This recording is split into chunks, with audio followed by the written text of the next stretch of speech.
कुनकुरी विधायक से वार्तालाप। अपने विधानसभा में कई काम गिनाए और जनता के बीच रहकर किया काम। हाँ, बात करें हम कुनकुरी विधायक यूजी मिंज अपने क्षेत्र में जीत का दावा किया और तमाम जनता के छोटे छोटे या बड़े काम हो, हमने निस्वार्थ होकर अपने क्षेत्र का विकास किया है। हम निश्चित ही दोबारा जीतकर विधानसभा पहुंचेंगे और भूपेश बघेल की सरकार बनेगी। हमारे प्रदेश में भूपेश सरकार सभी वर्गों के लिए काम किया है, उसको हम जन जन तक पहुंचाएंगे और उन्हें मुद्दे को लेकर हम चुनाव लड़ेंगे और जीतेंगे। इस प्रकार विधायक जी ने अपनी सरकार की तमाम उपलब्धि को बताया और बोले कि हम निश्चित ही छत्तीसगढ़ में कांग्रेस की सरकार बनाएंगे। जनता हमें दोबारा आशीर्वाद देगी। विधायक जी, आगामी चुनाव देखते हुए आपको क्या लगता है, जैसे आपके लोग क्यों वोट दें दोबारा, या आप जो जनता के बीच में जो जाते हैं, और ऐसा आपको क्या एहसास लग रहा है कि आने वाले दिन में आप क्या जीत पाएंगे? देखिए, सबसे पहली बात तो है कि हमारी सरकार ने, हमारे आदरणीय मुख्यमंत्री भूपेश बघेल जी ने लगातार हर वो काम किया है जो सीधे सीधे हर व्यक्ति से, हर समाज से, हर वर्ग से जुड़ा हो। दूसरी चीज, हम लोगों ने पिछले 5 साल लगभग लोगों के साथ जीने की कोशिश की, उनकी समस्याओं को दूर करने की कोशिश की, चाहे किसी भी वर्ग का, सुबह हो या शाम हो, रात हो, 24 आवर्स। जैसे फॉर एग्जांपल, यहाँ कभी विधायक कार्यालय नहीं हुआ करता था, आज हमारा विधायक कार्यालय 24 घंटे संचालित है, कोई ना कोई वहाँ पे रहता है। रात में भी अगर किसी को एम्बुलेंस की जरूरत पड़ती है, उनको उपलब्ध करा दिया जाता है। तो इस तरीके से एक कोशिश रही है कि लोगों के साथ हम लोग सीधे सीधे संपर्क। सर, बीजेपी के कुछ कार्यकर्ताओं के द्वारा और पूरे प्रदेश में चलबो गौठान खोलबो पुल नामक एक कार्यक्रम चलाया जा रहा था। उस कार्यक्रम को लेकर आपका क्या कहना है? मतलब आपके किस तरह से विचार हैं? उनको नेगेटिव लेते हैं, पॉजिटिव लेते हैं? बीजेपी जो बोलती है वो करती नहीं वो करती, और उन लोग झूठ का विलाप करते रहते हैं। इससे ज़्यादा उनके बारे में कुछ बोलने की आवश्यकता तो नहीं। 15 साल उन्होंने काम किया है, उनके काम दिखते कहाँ हैं, उनके एग्जिस्टेंस कहाँ है, ये कोई बता दें। क्या कोई ऐसी नई योजना उन्होंने 15 साल में शुरू की जो लोगों के हित में काम करी, ये कोई बता दें। सर, 15 साल तक बीजेपी एक छत्र शासन की, उसके बाद ऐसा क्या कारण रहा कि लोगों को कांग्रेस के ऊपर भरोसा करना पड़ा? भाई देखिए, आज भी जितनी भी योजनाएं पंचायतों में संचालित हो रही है, पंचायत के माध्यम से संचालित। देखिए, मैं पंचायत की बात इसलिए कर रहा हूँ कि हमारे पंचायत बहुल क्षेत्र है, तो जितनी भी योजना, जैसे मैंने कहा, सारी की सारी योजनाएं केंद्र में जब भी कांग्रेस रही है, वो हमारे कांग्रेस की सरकार की देन है। चाहे वो इंसान के धरती में आने के पहले से ले लीजिए, इस इंसान के धरती में विदा होने तक के लिए, तो उसके हर स्टेज में जितनी भी योजनाएं संचालित होती हैं, चाहे वो आंगनबाड़ी के रूप में हो, कि मितानी बहनों के रूप में हो, या हमारे यहाँ स्कूलों की बात हो, कि शिक्षा की बात हो, चाहे मनरेगा जैसी योजनाओं की बात हो, घर घर तक जो बिजली पहुंच पाए, राजीव गांधी ग्रामीण विद्युतीकरण योजना हो, या पेंशन्स की योजना हो, या पीडीएस की योजना हो, जितनी भी योजनाएं हैं, चाहे कृषि आधारित योजनाएं हो, सबकी सब योजनाएं प्रमुखता से कांग्रेस की सरकार की देन है। और उसी को आगे बढ़ाते हुए इस वर्ष हमारे आदरणीय मुख्यमंत्री भूपेश बघेल जी ने 52 ऐसी योजनाएं, कठिन समय, कठिन परिस्थितियों के बाद भी उन्होंने इन सब चीज़ों को किया है, जो हर वर्ग के लिए ये प्रयास किया गया कि हर वर्ग लाभान्वित हो रहा है। सर, आगामी चुनाव को लेकर आपकी पार्टी की ओर से या आपकी ओर से क्या कुछ रणनीति बनाई जा रही है? देखिए, हम लोग तो शुरू से लगातार काम कर रहे हैं। हम कभी ये सोच के ना काम किया कि अभी चुनाव आ रहा है तो हमको कुछ नई तैयारियां करें। लगातार हम जो काम शुरू से करते आ रहे हैं वो कर ही रहे हैं, लोगों के बीच में है। और खुशी की बात यह है कि लोग जानते हैं, पहचानते हैं, बिना झिझक के मिलने आ जाते हैं। मेरे यहाँ तो सुबह 6 बजे तक भी लोग पहुँच जाते हैं। रात में, जैसे मैंने कहा ना, जहाँ एम्बुलेंस की बात होती है या कुछ बात होती है, क्योंकि उसी समय सबसे ज़्यादा दिक्कतें लगती हैं लोगों को, तो लोग बेधड़क फ़ोन करते हैं कि भैया एम्बुलेंस की ज़रूरत है, इलाज की ज़रूरत है, ऐसी घटना हो गई या वगैरह, तो वर्षों वर्ष हो गई। तो जब रात बेरात वो करने में नहीं सीख सकते, तो आप समझिए कि आम जनता क्या सोचती होगी।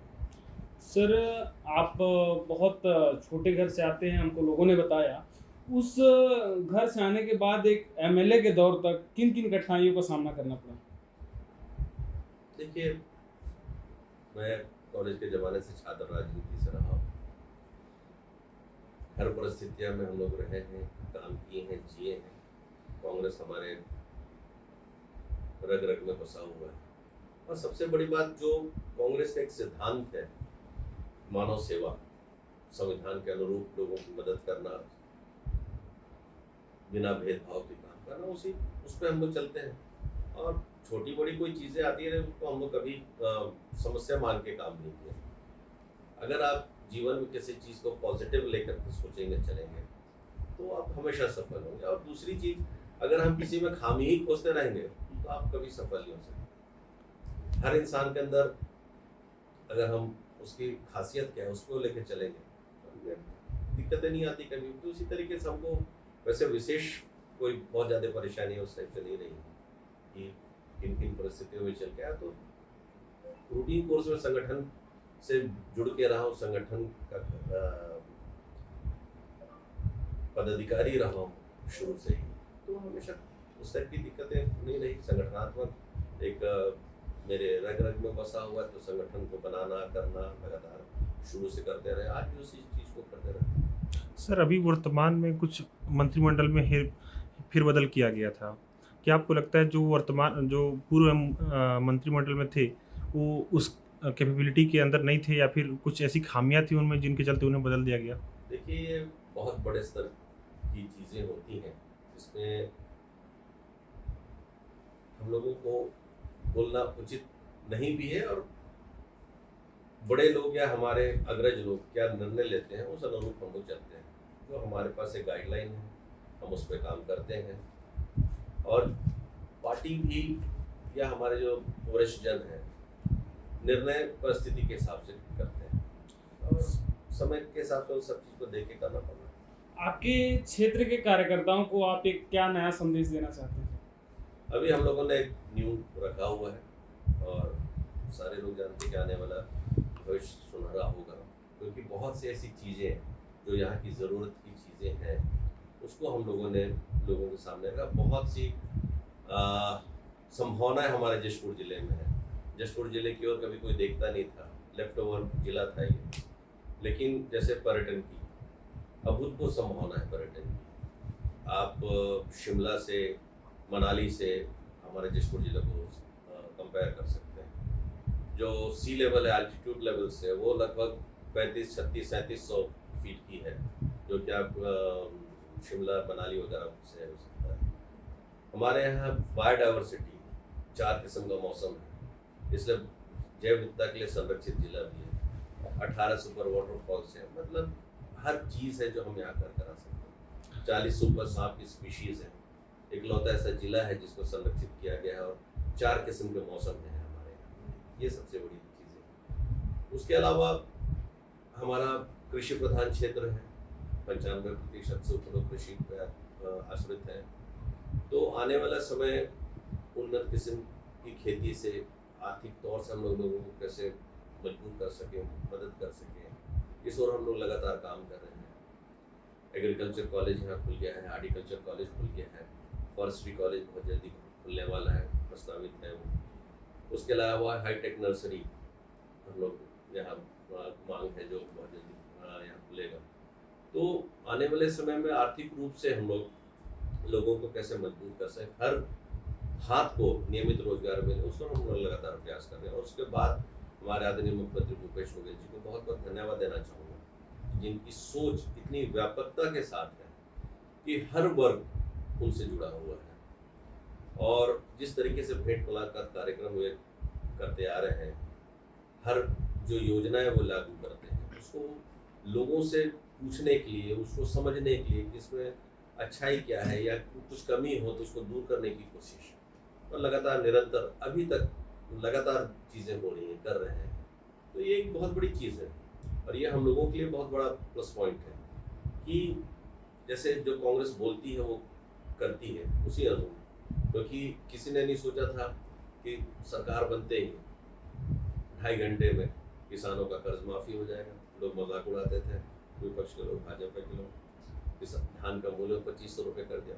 विपरीत परिस्थितियों में भी आज भी 2500 से ऊपर, अब 2650 में हमारी सरकार धान को खरीद रही है। तो एक बहुत बड़ी उपलब्धि है ये सारी चीज़ें, और उसको निरंतर लागू करते आ रहे हैं। सर, चूंकि 4.5 साल का कार्यकाल आपकी पार्टी का और आपका भी हो गया है, अब चुनाव नज़दीक है, तो क्या आपको लगता है सर जो जनता से वादे किए गए थे वो अब तक पूरे किए गए हैं और कुछ वादे बचे हैं जिन्हें पूरा किया जाना है?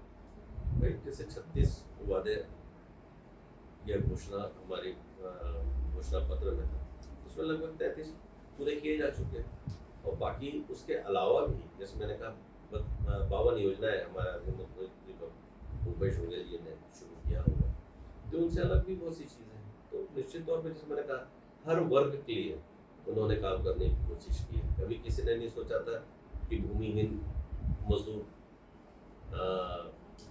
कृषि मजदूरों के लिए योजनाएं बनेगी, उनके लिए हमारे पास जो पुजारी होते हैं, बैगा होते हैं, गुनिया होते हैं, उनके लिए योजनाएं बनी।